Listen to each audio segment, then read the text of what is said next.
বাংলাদেশে যখন 15 লক্ষ টাকা দামের ছাগল 12 লক্ষ টাকা নিয়ে সোশ্যাল মিডিয়ায় তোলপাড়,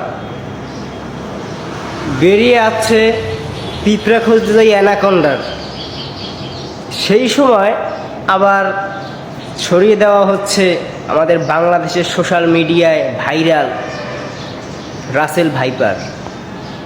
এটা কেমন যেন একটু সাজানো গুছানো লাগতেছে না?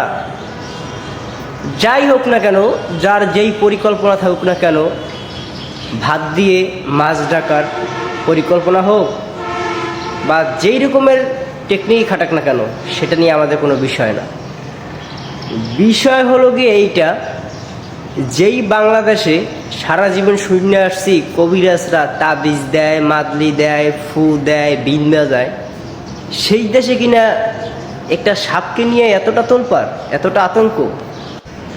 আমি বলতে চাই যে আতঙ্কের কোনো কারণ নাই। রাসেল ভাইপার হোক আর পাইপার হোক, অতটা সাপ ও তার জিন না যে গায়েব হয়ে যাইবে, অলৌকিকভাবে সে আক্রমণ করবে, আঘাত করবে, এমনটা না। একটা সাপ। আমাদের দরকার সচেতনতা, এবং কি কৃষক ভাই যারা আছে তাদের ক্ষেত্রে আরও বেশি সচেতনতার প্রয়োজন, কেননা তারা কৃষিকাজ করে, কৃষি খেতে যায়, এতটুকুই। আর আমাদের বাংলাদেশ তো বর্তমানে ভাইরাল বাংলাদেশ বললেই চলে।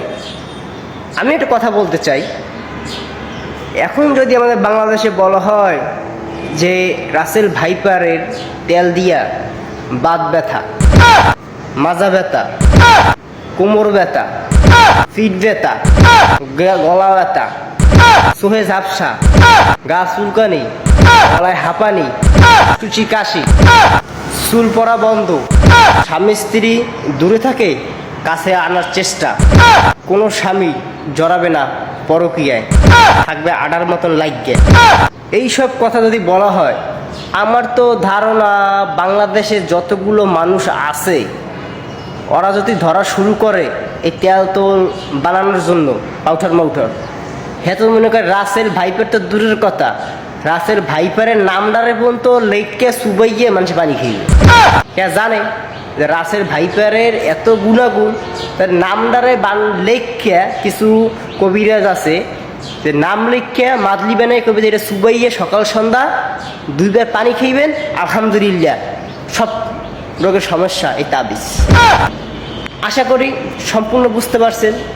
এর বেশি কিছু বলবো না, কেননা এটা বাংলাদেশ, ভাইরাল বাংলাদেশ, বললেই দোষ নাই, কেউ দোষের ঊর্ধ্বে না, প্লাস আমিও দোষের মধ্যে পড়ে যাব। আসসালামু আলাইকুম রহমতুল্লাহ। ভিডিওটি ভালো লাগলে সচেতনতার কারণে ভিডিওটা বানানো, শেয়ার করে দিবেন, অবশ্যই একটা চমৎকার কমেন্ট করে যাবেন যে ভিডিওটি কেমন হলো। আসসালামু আলাইকুম রহমতুল্লাহ।